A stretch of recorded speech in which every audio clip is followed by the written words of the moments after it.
الرحمن الرحیم۔ یہ سورہ ہود کی آیت نمبر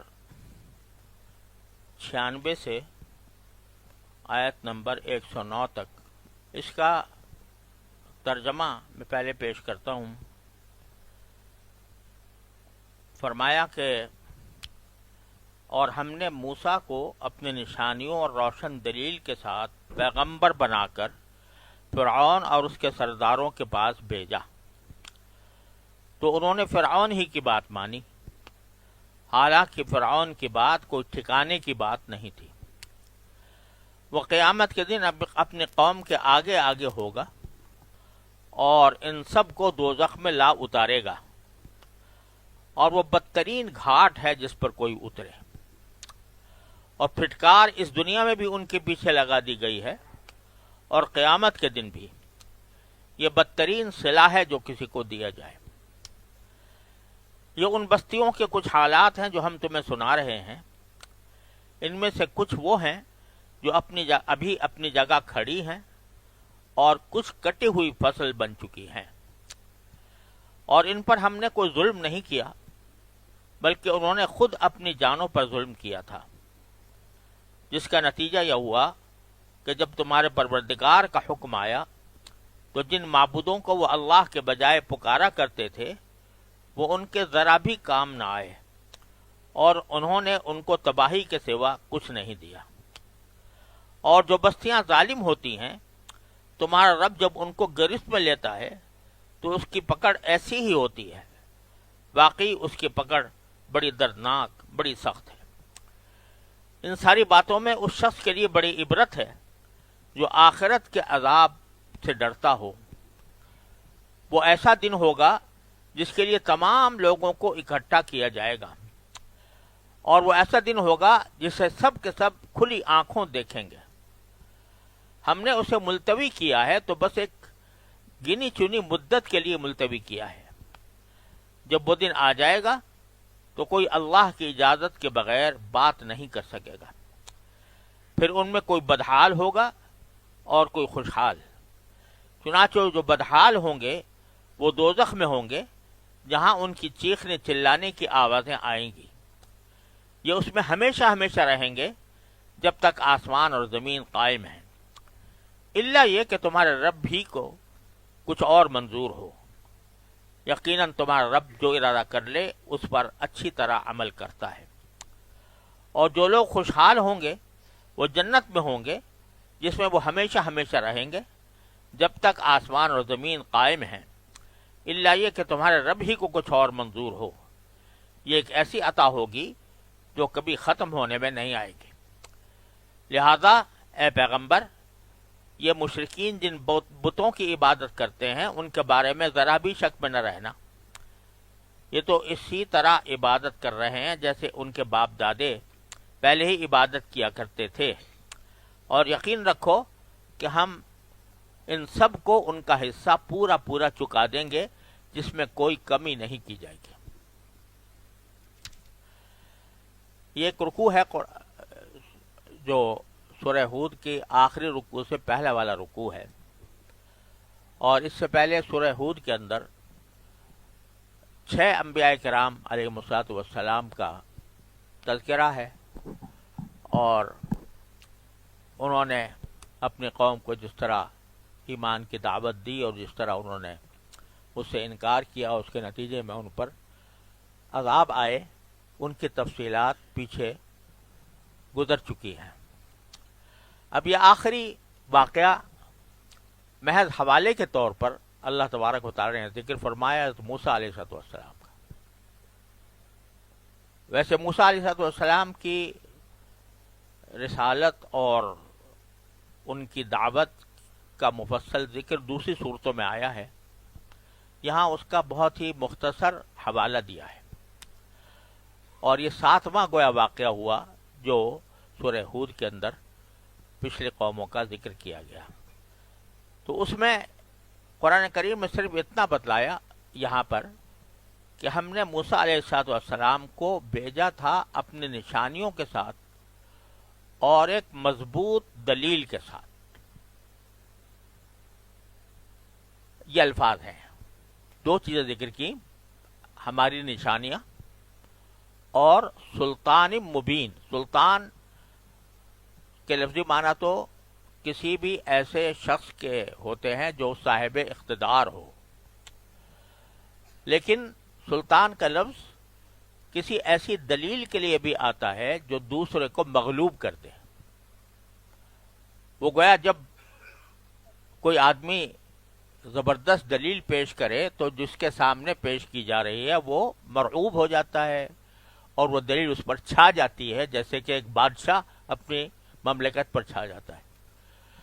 تو یہاں اس سے مراد وہ معجزات ہیں جو حضرت موسیٰ علیہ السلام کو عطا ہوئے تھے، جس کی تفصیل دوسری صورتوں میں بھی آئی ہے اور مشہور بھی ہے.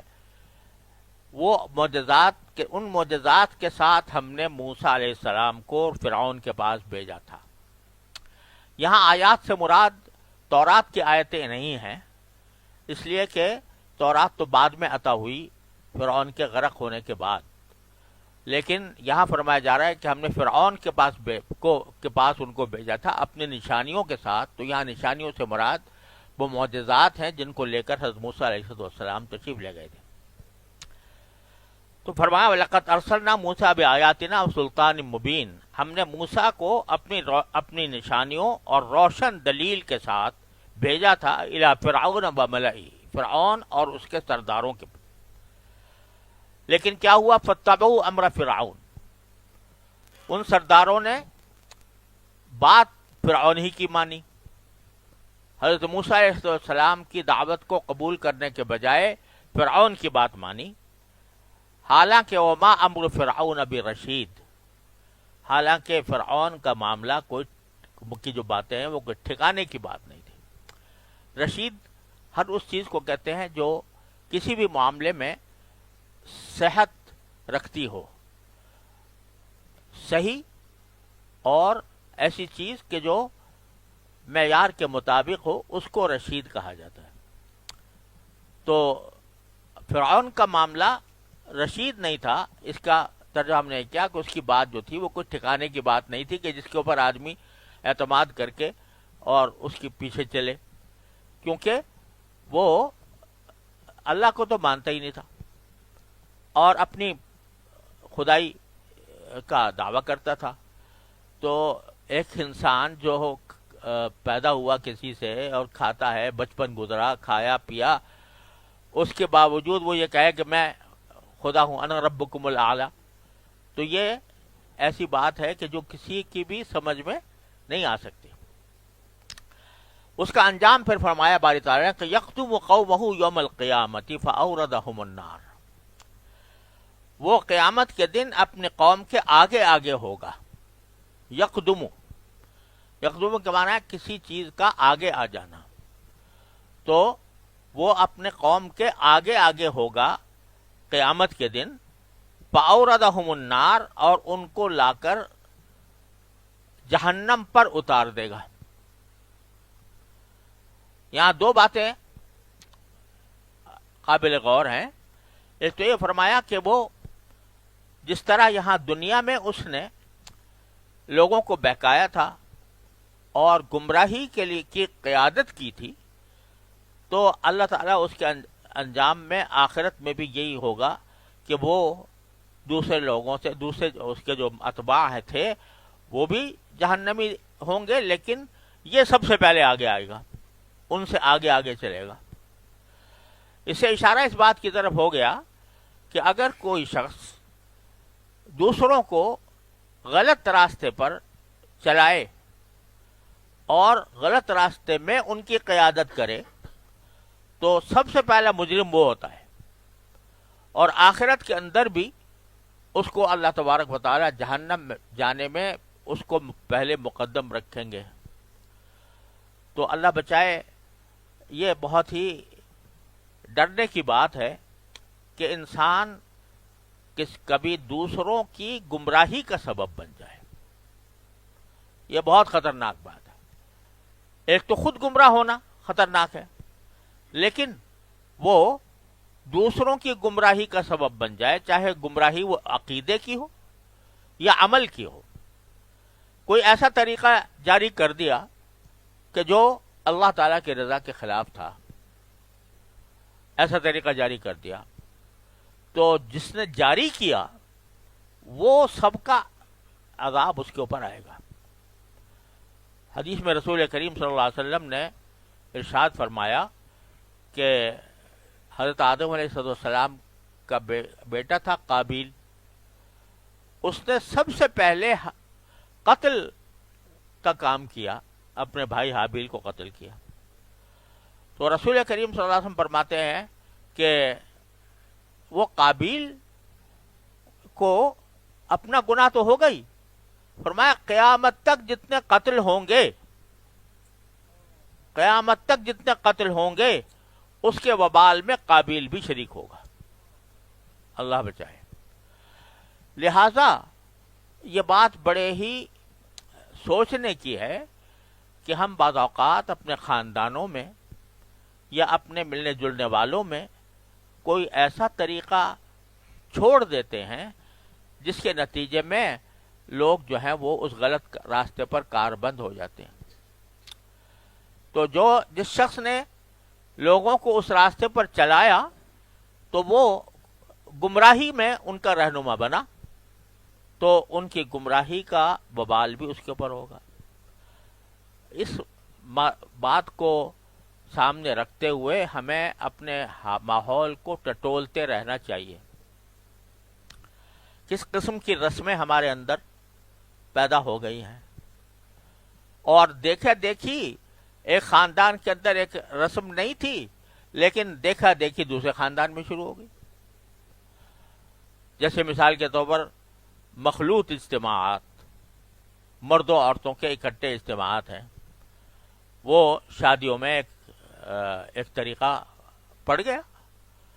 ایک خاندان تھا جو پہلے اس قسم کی کام نہیں کرتا تھا، اس کی شادیاں، اس کے نکاح وہ اس برائی سے خالی تھے، لیکن اس دو کو دیکھ کے اس نے بھی شروع کر دیا اور اپنے خاندان میں پھر طرح ڈال دی، ان کے آنے والے خاندان والے بھی اسی پر عمل کریں گے۔ تو جو شخص کسی برائی کا سبب بنتا ہے اور برائی کا آغاز کرتا ہے تو وہ اس کا وبال اللہ بچائے صرف اپنا نہیں ہوتا، بلکہ اس کی وجہ سے جو لوگ گمراہی میں مبتلا ہوئے، چاہے عقیدے کی گمراہی ہو یا عمل کی گمراہی ہو، وہ اس میں شریک ہوتے ہیں۔ اور ایسے موقع پر دیکھو پیغمبروں کے جو واقعات آپ پڑھتے چلے آ رہے ہیں، اور یہاں پر بھی حوالہ حضرت موسیٰ علیہ السلام کا دیا گیا ہے کہ کتنے بڑے طعنے دیے گئے پیغمبروں کو، کہا گیا تم بیوقوف ہو، کہا تم گمراہ ہو، کہا تمہارے پر جادو ہو گیا ہے، پتہ نہیں کیا کیا طعنے دیے گئے، لیکن پیغمبر اور اس کے متبعین ان طعنوں کی پرواہ نہیں کیا کرتے اور لوگوں کی باتوں کی پرواہ نہیں کیا کرتے۔ جب ایک حق سمجھ میں آ گیا، اللہ نے اس کی طرف رہنمائی کر دی، تو اب ہزار کوئی طعنے دیا کرے، ہزار کوئی اعتراضات کیا کرے، تو پیغمبر اور ان کے متبعین جو حق پر ہوتے ہیں وہ طعنوں کی پرواہ نہیں کرتے، نہ طعنوں کا جواب، گالی کا جواب گالی سے دیتے ہیں، اور نہ اس طعنے کی پرواہ کر کے حق کو چھوڑتے ہیں۔ کہ جیسے قرآن میں فرمایا یبلغون رسالات اللہ ولا یخافون فی اللہ لومۃ لائم، اللہ کے معاملے میں کسی ملامت کرنے والے کی ملامت کو سے نہیں ڈرتے کہ ہمیں یہ لوگ دقیانوسی کہیں گے، ہمیں رجت پسند کہیں گے، ہمیں بیکورڈ کہیں گے، تو اس قسم کے طعنوں سے وہ نہیں ڈرتے۔ بہرحال اس آیت نے اشارہ کر دیا کہ فرعون چونکہ سبب بنا تھا اپنے قوم کی گمراہی کا، لہذا جب جہنم میں جانے کا وقت آئے گا تو وہ سب سے پہلے آگے ہوگا، اور وہی فَأَوْرَدَهُمُ النَّارِ، اور وہ لا کر ان کو اتار دے گا جہنم میں۔ اوردہ کا جو لفظ قرآن کریم نے یہاں ارشاد فرمایا ہے، عام طور سے یہ ہوتا تھا اس طرح کہ جو پہلے زمانے میں بکریاں چرانے والے ہوتے تھے، تو بکریوں کو چراتے چراتے جب ان کو پیاس کی عادت ہوتی تھی تو کسی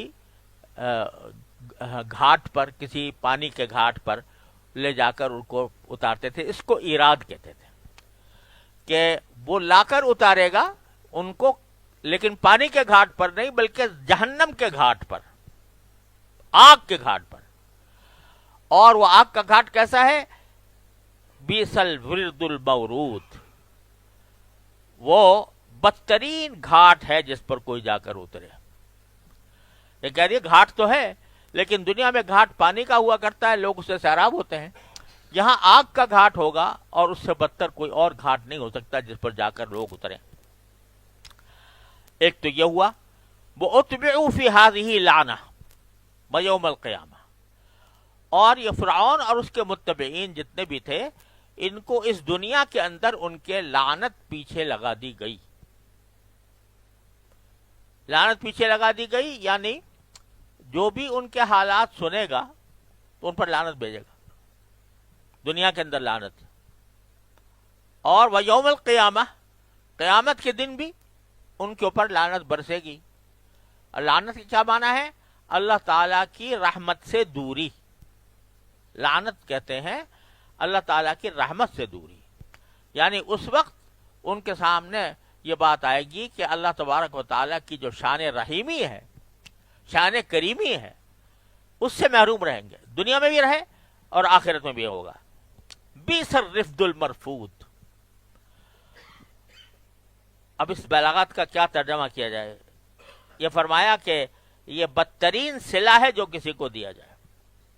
رفد جس کا لفظ، جو لفظ قرآن کریم نے استعمال کیا ہے، عام طور سے یہ انعام یا کسی شخص کو کوئی عطیہ دیا جائے انعام کے طور پر تو اس کو رفد کہتے ہیں.